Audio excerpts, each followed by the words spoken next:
अस्सलाम वालेकुम dear students, उम्मीद है आप सब खैरियत से होंगे। आज हम अपनी 9th क्लास की लेक्चर सीरीज़ का 8th लेक्चर स्टार्ट करने जा रहे हैं। स्टार्ट करने से पहले अगर आपने मेरा चैनल अभी तक सब्सक्राइब नहीं किया तो काइंडली सब्सक्राइब कर लें और साथ ही साथ बेल के आइकन को भी क्लिक कर दें ताकि हर आने वाली न्यू वीडियो आप तक पहुंच सके। साथ ही साथ लाइक और शेयर भी कर दें। चलिए आइए स्टूडेंट्स, अब हम लोग अपनी 9th क्लास के 8th लेक्चर की तरफ बढ़ते हैं। आज की जो हमारे पास कंटेंट लिस्ट है उसमें सबसे पहले हमारे पास एक्सरसाइज 1.3 का क्वेश्चन नंबर 1 होगा, then question number 2 at the last question number 3 को डिस्कस किया जाएगा। तो डियर स्टूडेंट्स, बढ़ते हैं हम अपने क्वेश्चन नंबर 1 की तरफ। Exercise 1.3 Question number 1. Statement is that which of the following matrices are conformable for addition. ठीक है, statement is that मैं रिपीट करता हूँ कि which of the following matrices are conformable for addition. Dear students, इस addition के साथ यहीं पे एक क्वेश्चन और भी बन सकता है कि which of the following matrices are conformable for subtraction. जहाँ पे एडिशन का वर्ड है वहाँ पे सब्ट्रैक्शन का वर्ड भी आ सकता है। एडिशन और सब्ट्रैक्शन के लिए जो रूल्स हमने डिफ़ाइन किए थे वो हम लोग रिपीट करते हैं कि दो मैट्रिसेस या दो से ज़्यादा मैट्रिसेस ऐड या सब्ट्रैक्ट तभी हो सकते हैं जब उनके ऑर्डर सेम होंगे। तो ये आपको ABC से लेके F तक कुछ मैट्रिसेस दिए गए हैं और इन मैट्रिसेस में से पूछा गया है कि कौन कौन सा मैट्रिक्स आपस में जमा हो सकता है। तो देखिएगा डियर स्टूडेंट्स, यहाँ पे सॉल्यूशन में देखिएगा A और E मैट्रिक्स आपस में ऐड हो सकते हैं। A and E are conformable for addition, क्योंकि जो A मैट्रिक्स है उसका भी ऑर्डर 2/2 है और जो E मैट्रिक्स है उसका भी ऑर्डर 2/2 है। इसलिए मैं कह सकता हूँ कि A और E ये दोनों मैट्रिसेस आपस में ऐड हो सकते हैं। सेकेंड नंबर पे B और D आपस में ऐड हो सकते हैं। B and D are conformable for addition, क्योंकि B मैट्रिक्स का ऑर्डर क्या है 2/1, 2 रोज हैं और 1 कॉलम है। इसी तरह ही जब मैं D मैट्रिक्स को सोल्व करूंगा, मतलब ये वाली एंट्री को सोल्व करूंगा, 2 + 1 वो 3 होगा। तो 3 आने के बाद हमारे पास रोज भी 2 हो जाएंगी और कॉलम भी एक ही रहेगा। इस तरह हमारे पास जो B और D मैट्रिक्स का ऑर्डर सेम हो गया, इसलिए ये दोनों ऐड हो सकते हैं। एट द लास्ट C और F matrices are conformable for addition, क्योंकि C का ऑर्डर क्या है 3/2, 3 रोज हैं, कॉलम्स 2 हैं, और जो F है उसका भी ऑर्डर क्या है 3/2, 3 रोज और कॉलम्स 2। तो डियर स्टूडेंट्स, ये था हमारा क्वेश्चन नंबर 1। अब हम लोग क्वेश्चन नंबर 2 की तरफ बढ़ते हैं। क्वेश्चन नंबर 2 की स्टेटमेंट है आपके पास, जो find additive inverse of the following matrices. आपने ये दिए गए मैट्रिसेस जिनका नाम है ABCDEF, इन मैट्रिसेस का एडिटिव इनवर्स निकालना है।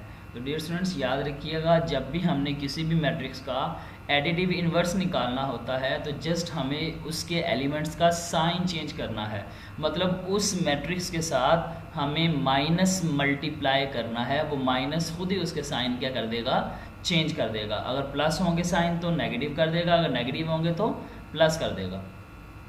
तो डियर स्टूडेंट्स, स्टार्ट करते हैं। हमारा पहला जो पार्ट है वो है A = 2 4 -2 1। It's additive inverse is, जब हमने इसका एडिटिव इनवर्स निकालना है तो दोनों साइड पे क्या कर दिया, माइनस को मल्टीप्लाई कर दिया। ये भी माइनस मल्टीप्लाई हो गया और यहाँ पे भी माइनस मल्टीप्लाई हो गया। आगे देखिए, आगे ये बन जाएगा आपके पास, जो यहाँ पे लास्ट टाइम यहाँ पे ये वाला जो माइनस था ये अंदर हर एलिमेंट के साथ जाके माइनस हो जाएगा, मल्टीप्लाई हो जाएगा। तो मल्टीप्लाई होगा तो जो चीज़ पॉजिटिव थी उसको उसने नेगेटिव कर दिया, बल्कि अभी मैंने सिर्फ मल्टीप्लाई करवाया है, ठीक है। तो ये भी क्या हो गया, -4 हो गया। ये -2 पहले था और ये वाला माइनस आके तो माइनस इंटू -2 हो गया। ये +1 था और ये क्या हो गया आपके पास -1 हो गया।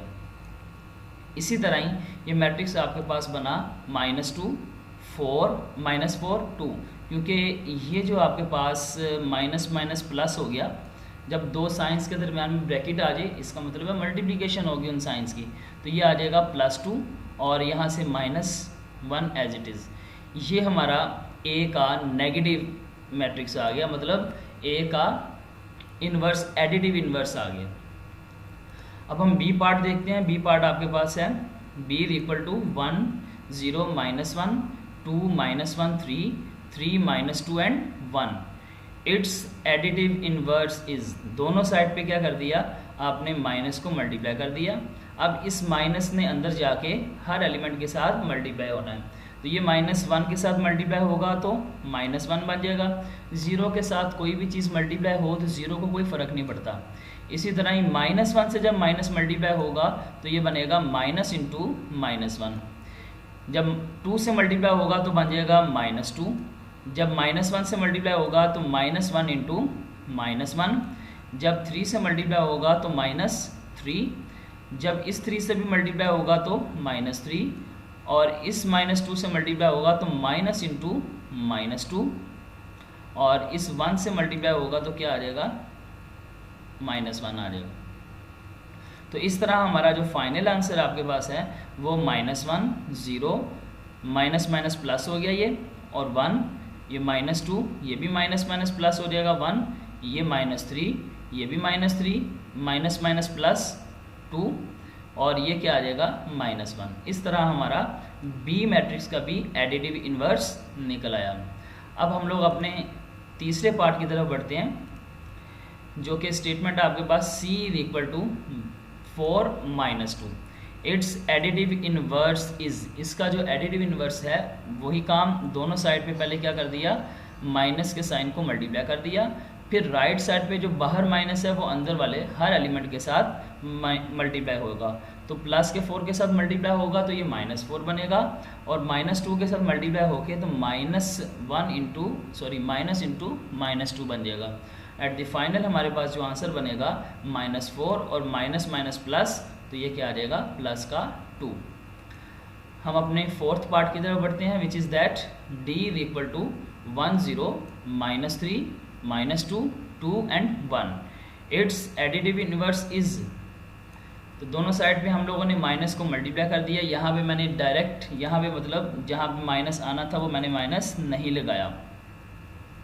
तो डियर स्टूडेंट्स आपने यहाँ पे एक स्टेप कर लेना है, मैंने यहाँ पे नहीं लगाया, तो ये बन जाएगा मेरे पास -1 ये 0 as it is, minus into -3 minus into -2 -2 and -1।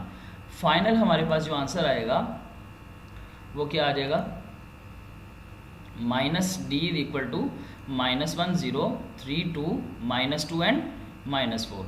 तो ये हमारे पास D मैट्रिक्स का भी एडिटिव इन्वर्स आ गया।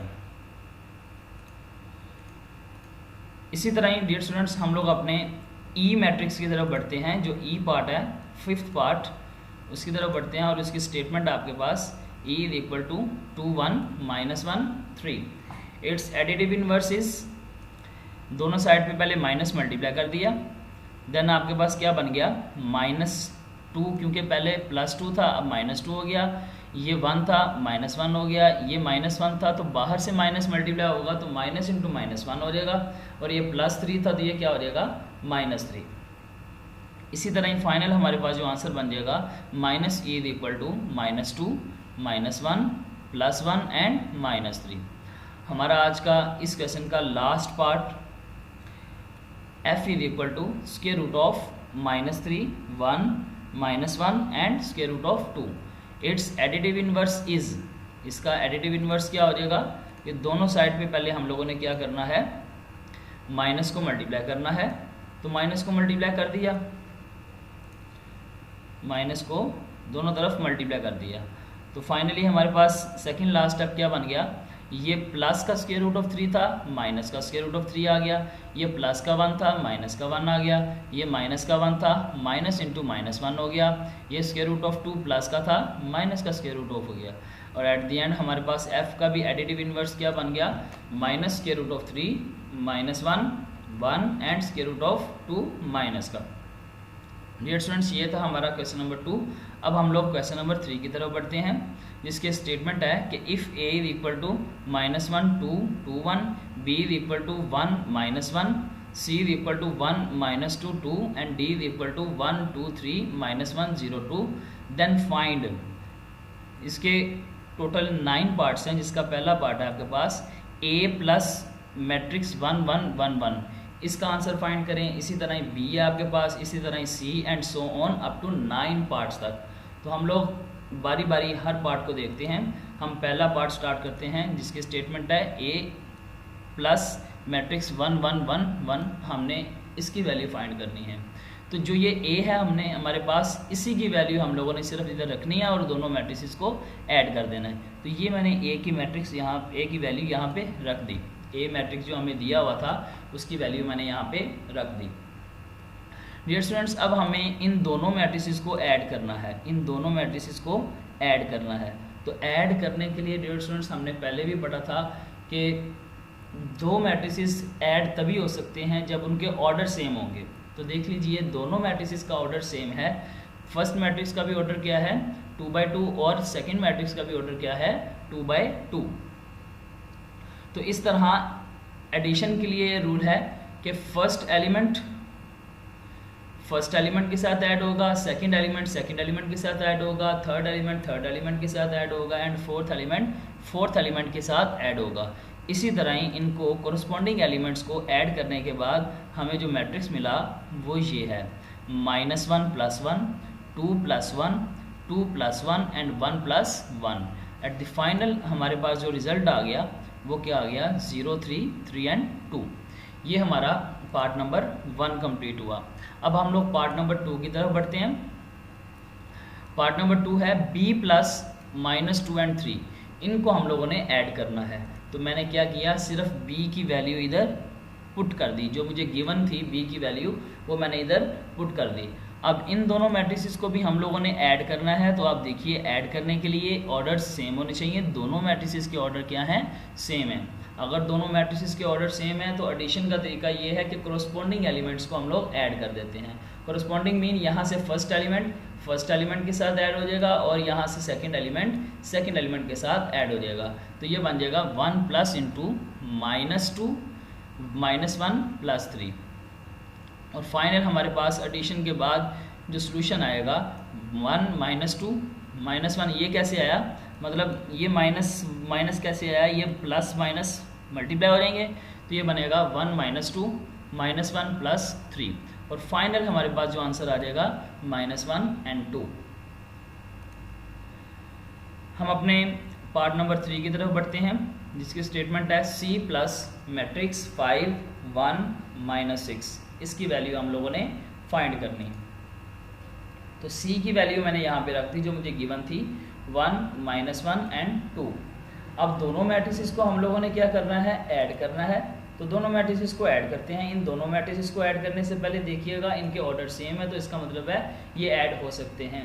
अब इनके कोरस्पॉन्डिंग एलिमेंट्स को ऐड किया तो कोरस्पॉन्डिंग एलिमेंट्स को मिलाने से ऐड करने से हमें क्या मिल गया 1 + 5 -1 + 1 2 प्लस इंटू -6, ठीक है। तो इनकी मल्टीप्लिकेशन करके भी हमारे पास सेकंड लास्ट स्टेप में जो मैट्रिक्स मिला वो हमारे पास आ गया 1 + 5 -1 + 1 2 और ये प्लस माइनस -6। फाइनल जो इसका आंसर आ गया हमारे पास वो है हमारे पास 6 0 एंड -4। डियर स्टूडेंट्स, हम लोग अपने फोर्थ पार्ट की तरफ बढ़ते हैं जिसकी स्टेटमेंट है d प्लस मैट्रिक्स 2 3 4 1 0 6। जस्ट मैंने क्या किया, जो मुझे d की वैल्यू गिवन है वो मैंने इधर पुट कर दी और इन दोनों मैट्रिसेस को हम लोगों ने ऐड करना है। ऐड करने से पहले डियर स्टूडेंट्स फिर देख लें कि इन दोनों मैट्रिसेस के ऑर्डर क्या हैं, सेम हैं। दो मैट्रिसेस ऐड तभी हो सकते हैं जब उनके ऑर्डर्स क्या हों, सेम हों। तो ऑर्डर सेम है इसलिए हम इनको ऐड करेंगे और ऐड करने से एलिमेंट्स को कोरस्पॉन्डिंग एलिमेंट्स को ऐड करने से जो मैट्रिक्स हमें मिला वो आ गया 1 + 2 2 + 3 3 + 4 -1 + 1 0 + 0 2 + 6 और फाइनल एडिशन के बाद हमें जो आंसर मिल गया वो क्या आ गया 3 5 7 0 0 8। डियर स्टूडेंट्स, हमारा fifth part 2A। Fifth part से ऑनवर्ड हम किसी ना किसी चीज़ को मैट्रिक्स के साथ मल्टीप्लाई कर रहे होंगे। डी पार्ट तक हम लोगों ने किसी मैट्रिक्स के साथ किसी मैट्रिक्स को ऐड किया है, तो अब हम लोग क्या करते हैं, मल्टीप्लाई करते हैं। तो फिफ्थ पार्ट में आपने कहा, उसने कहा कि 2a की वैल्यू फाइंड करें, तो ठीक है, हमें सिर्फ a की वैल्यू इधर रख दी हमने, 2 एज इट इज़ है। तो ये जो बाहर 2 है, ये आपके पास ये बाहर 2 है, ये अंदर वाले हर एलिमेंट के साथ जाके मल्टीप्लाई होगा। तो पहले एलिमेंट के साथ मल्टीप्लाई होगा तो 2 इंटू -1, दूसरे एलिमेंट के साथ मल्टीप्लाई होगा तो 2 इंटू 2, तीसरे एलिमेंट के साथ मल्टीप्लाई होगा तो 2 इंटू 2, एंड फोर्थ एलिमेंट के साथ मल्टीप्लाई होगा तो 2 इंटू 1। इसी तरह जो हमारे पास फाइनल आंसर आएगा वो आएगा -2, 4, 4 एंड 2। डियर स्टूडेंट्स, ये था हमारा फिफ्थ पार्ट। इसी तरह ही हम लोग अपने नेक्स्ट पार्ट की तरफ बढ़ते हैं, which is that -1 into B. हमने जस्ट b की वैल्यू जो गिवन है वो लगा दी, ठीक है, और -1 अब ये हर एलिमेंट के साथ जाके मल्टीप्लाई होगा। तो मल्टीप्लाई होगा तो आपके पास ये वाला मैट्रिक्स मिलेगा जिसके एलिमेंट्स क्या बन जाएंगे, -1 इंटू 1, -1 इंटू -1, और एट द लास्ट जब मल्टीप्लाई होगा तो क्या बन जाएगा, -1 एंड 1। डियर स्टूडेंट्स, आज का हमारा 7th part which is -2 into C. तो मैंने जस्ट सी की वैल्यू पुट की और स्केलर नंबर को अंदर मल्टीप्लाई करूँगा। अब स्केलर नंबर -2 है, ये हर एलिमेंट के साथ मल्टीप्लाई होगा, तो फर्स्ट एलिमेंट के साथ मल्टीप्लाई होने के बाद -2 इंटू 1 बन जाएगा, फिर सेकंड एलिमेंट के साथ मल्टीप्लाई होने के साथ -2 इंटू -1, एंड थर्ड एलिमेंट के साथ मल्टीप्लाई होने के बाद -2 इंटू 2, और फाइनल आंसर हमारे पास क्या बन जाएगा, -2, 2 एंड -1।